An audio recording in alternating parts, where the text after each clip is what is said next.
Hey, what is going on, guys? The Heart Pirates TCG here. I am back from the Treasure Cup in Miami. I had a ton of fun. It was a blast. Went down and I played in the side events. Didn't get in the main tournament, but I just had a ton of fun playing in the side events, beating some friends, meeting some new people, meeting some other YouTubers. I think it was pretty fun. I was playing in one of the side events. I think this was the Gunslinger one, so the 3 p.m. one on Saturday. My first round I played against an Uta. So I thought I'd bring you this very fun matchup. It's Uta versus Blue Purple Crocodile. Now this is actually with my updated list. If you guys were watching my stream a couple days ago, I was testing out the X-Drakes. Guys, I like the X-Drakes. The 3 cost 5,000 beater.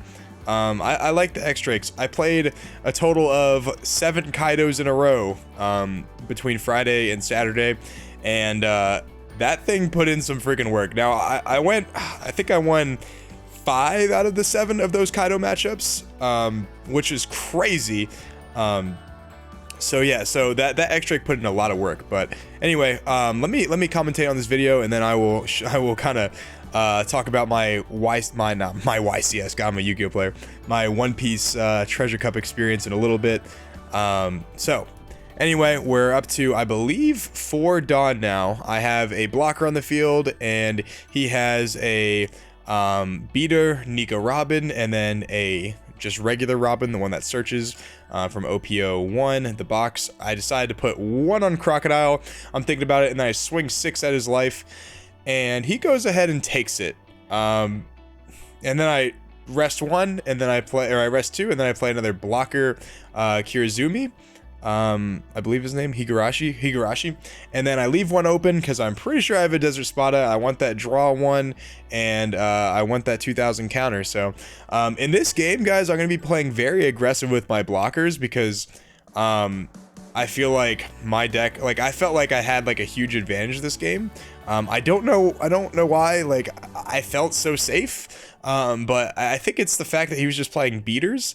That I felt safe to like play this aggressive. So he goes ahead and swings 6 at my leader. I don't know why he swung 6, but I'm gonna 2k counter out of that one, and then draw a card after I rearrange the top 3.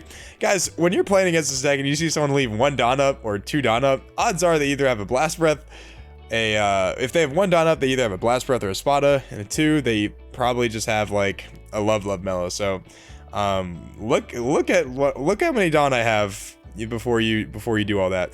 Then she's gonna rest a Dawn and make the Nico Robin Vanilla gain 2,000. Then I'm gonna go ahead and block that with the Higurashi, and then he puts 3 on Robin and swings for 5 at my life. And then I counter out of that one with X-Drake. I don't want to, it's a 1k counter, and I don't want to take too much damage. This is still a red deck at the end of the day, right? This is still a red deck, and I don't want to take as a lot of damage because I only have 4 life, right? So like, I gotta conserve it as much as possible. I'm gonna be making a video soon of like how to, I'm gonna call it how to save a life, kind of like the Frey song. But just like how to actually like manage your life, when to take a hit, when not to take a hit, you know, when to block, when to counter. So I'm gonna be making a video of that like that pretty soon. I'm very excited for that. I was just thinking about it in the car ride home from Miami. But anyway, I go ahead and put 4 on Crocodile, swinging 9 to his Nico Robin. Then I play 1 blocker a Law, and then I'll just pass. Guys, the red deck entirely, I don't care if you're playing Uda, I don't care if you're playing Luffy or you're playing Zoro, the red deck is a 1-for-1 deck. Like, the second you start taking away their cards and they can't like take life instead, like, you know, you take away their cards, they take away your life, it's kind of like what they want to do. That's when they start losing, right? So he's gonna go ahead and Dawn 4 to play the Uta to get the Robin back, and then he's gonna swing 5 at my life. I'm gonna spot that again. I'm gonna look at the top 3 cards of my deck, and I'm gonna draw a card.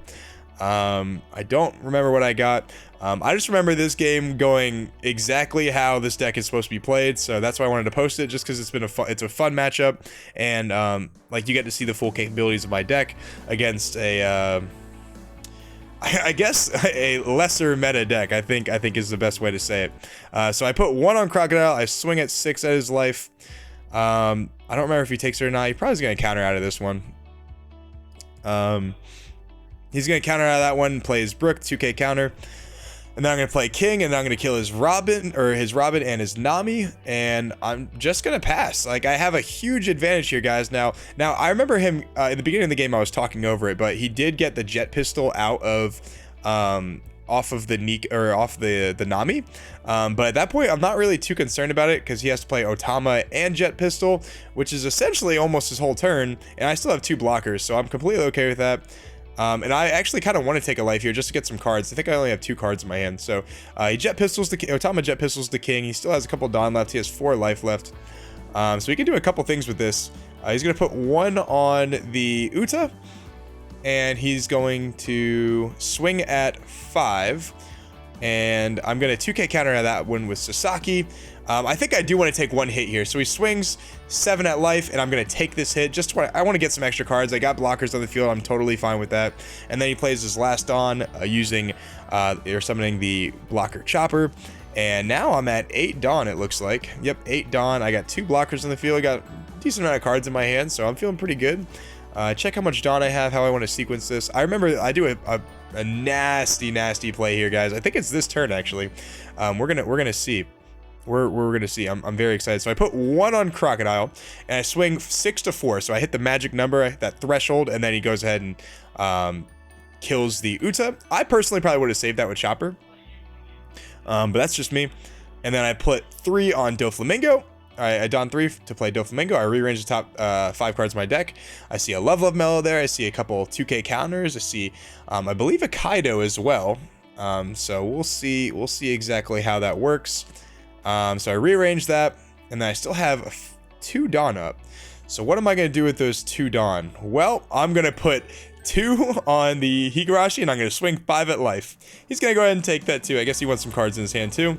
And then I play, I just replace it with another Higurashis, right? So I play aggressive with that blocker, and there's another one that takes his place. So now I'm feeling really comfortable here. I have 4 blockers on the field. If he doesn't kill that Higurashi, then I will have 4 blockers the next turn. I'll probably, I have 2 cards in hand, it looks like, so I'm feeling pretty good. We're tied at 3 life. When you're playing against a red deck and you have 3 life when you're this established, like it's a great feeling, guys. Like a losing position is when you're at like 2 life and like it's like a couple turns into the game. So he puts a couple on Otama, swings at the Higurashi. I'm like, all right, whatever, it doesn't matter. Like, he did his job. He took a hit for me, and then he swings 5. And what I do here, I extract counter out of that, make him my leader 7. He's a 2k counter, and then he plays Ben Beckman. Guys, this is a nasty thing for him, because I had this Sobbles in my hand for a long time, and I knew Uda played Sobbles, so it is just it is not a fun time for him, right? So I'm kind of debating how much Dawn I want to put on, right? I'm like looking at it, I need to say 4 for Sobbles, I need to draw the card, I need to, all this and this, that. And I remember, like, I'm gonna draw into a Love Mellow, so I debated 4, I put 3 on him instead. I swing 8 at his life. And the reason I don't Sobbles first is because I want him to think he's secure, like I don't want him to like Sobbles like, oh, now I have to counter out of that because I'm in a losing position. So he takes that life and he thinks he's safe. So I'm gonna swing one more time with the Doflamingo 5 at life. He's gonna block that with Chopper, which is not a good sign because it means he doesn't really have anything. And then I Sobbles his Ben Beckman back to his hand. He goes, "Ooh, that's not good." And then I draw off that. I draw into the Love Mellow. And guys, in my next 2 draws, I sequenced it so the Love Mellow and the Crocodile draw will give me 2k counters. So I'm gonna gain a plus 4k counter, and then I'm gonna have another 4k counter essentially in my hand if I need to. And I'm feeling pretty good. 2 life to 3 life, so I'm at the advantage now. He plays Jinbei, which on block can let him play a... God, I want to say it's like a 1 cost card, 1 or a 2 cost card from his hand for free.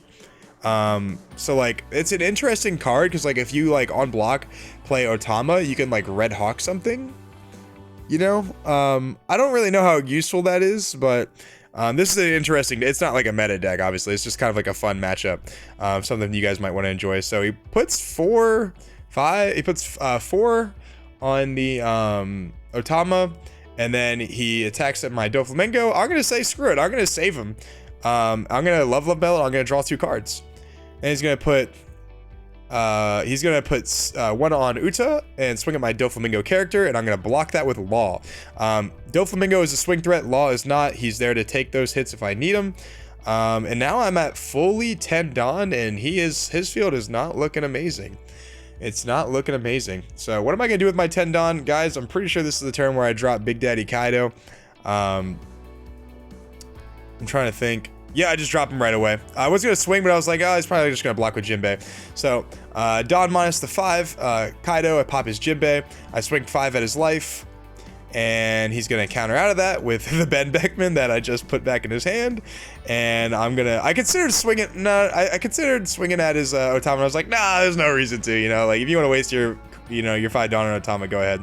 I swing 5 at his, Uta, I put 1 on my Doflamingo character, and he counters out of that one with another Otama, and then I swing 10 at his life, and I'm pretty sure he's going to take this one. He's like, yeah, I'll take this one. So now it is a commanding lead right here. It is 3 life to 1 life. I got a blocker on the field. I got no Donna, but I'm feeling pretty confident that I'm in the driver's seat here. While we're kind of watching his turn, guys, I want to talk about God, like, if you guys have never been to one of these big events, like, in any card game, right, like Yu-Gi-Oh!, Pokemon, Magic the Gathering, right, and now One Piece, these events are a blast, especially if you do content, like if you're a content creator, if you're a YouTuber, you know, I mean, Twitch is probably a little harder, but, like, if you do YouTube or, like, TikTok, whatever, these events are so much fun, man. Like, everyone, like, wants to share their thoughts with you, like, give you their perspective on their games. They let you record their games a lot of the times, like, it's a very interesting, like, fun environment. Everyone's, like, very supportive, which is really cool. I think everyone should try to go there. Should try to go to one of these events if you want to have some fun, especially because they're always in, like, fun cities. I mean, not always, right, but, like, most of the time. Like, this one was in Miami, and it's only about a 5-hour drive for me, so that was fun. That was a ton of fun. Looks like he swings, puts 2 on his Uta, swings at my Doflamingo. He's like, I've had enough of this freaking Doflamingo. He keeps swinging at my life. And then he drops a Ben Beckman here, and I'm like, oh, I think this might be over, right? So he has 1 life left. I have 3 attackers, and I'm pretty sure I have 8 done, essentially. I don't remember what I do with this, actually. Oh, no, I remember exactly. So I wanted to save some Don just in case, right? So here's what I do. I put 3 at his Uta. Now, I definitely did not expect the Radical Beam here. Frankie's Radical Beam is a 2k counter normally, no, I'm sorry, I put 4 on Crocodile. So he's a 2k counter normally, but if you have less than 2 life, then it's a 4k, and then he dropped a 4k, and then he dropped Sunny-kun to make him 5, so he saved himself, and I was like, well, I possibly could win this, but I don't want to risk it, so I swing 10 in his life, and then I play the Doflamingo just for the extra protection, and I have a ton of blockers on the field, guys. I have 2 blockers and 3 life. I'm in a pretty good spot here. I have a lot of cards in my hand.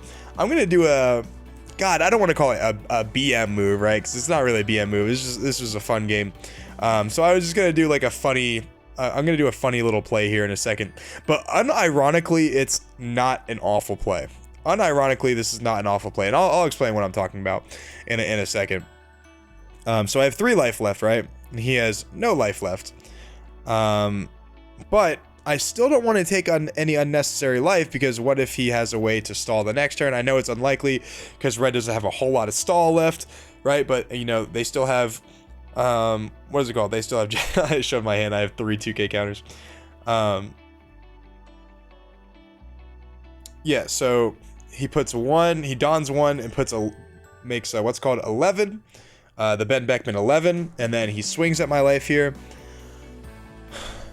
And what I'm thinking here, guys, right, is Uta a lot of the times will, like, play normal characters, but they still have to play, like, Zoros or, like, Rush Luffy or Shanks or something like that. So I'm thinking, I'm like, if he has, like, a Zoro, like, he swings 5 at my life, and I take that one, right? And I'm like, okay, like, now I'm a little worried. And then he swings 11 at my life. Instead of blocking it, which was just a fun move here. This is, I mean, it's kind of the end of the game. I accidentally throw it down, but I counter out to 13. I have 4 2k counters in my hand. I lifed into the other one, and I counter that one. So now I'm like, well, there's no way he could really kill me now. Maybe there wasn't a way to be entirely to begin with, but just wanted to be on the safer side, keep my life up just in case. At this point, the game didn't particularly matter, even if you had 2 choppers. Even if you had 2 choppers and then like something else, like, you know, I'd have 4 swingers the next turn, and oh, he jet pistols my Doflamingo, so now I have 3 swingers the next game, or the next turn. So one of them's gonna get through.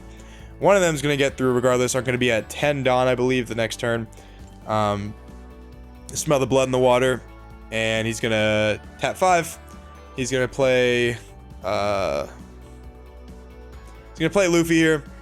Just swing at my face, and I'll take it. I'm like, oh, whatever. I want to keep that Higurashi on the field, just in case I need it. And I put 10 Dawn on Kaido, or 9 Dawn on Kaido, and I swing. Guys, thanks for liking the videos. I'm gonna have a ton of content coming up pretty soon, and I'll keep you guys updated on all the fun stuff that is going on with my channel and future events. There's the handshake. Anyway, guys, peace out, and thanks for watching.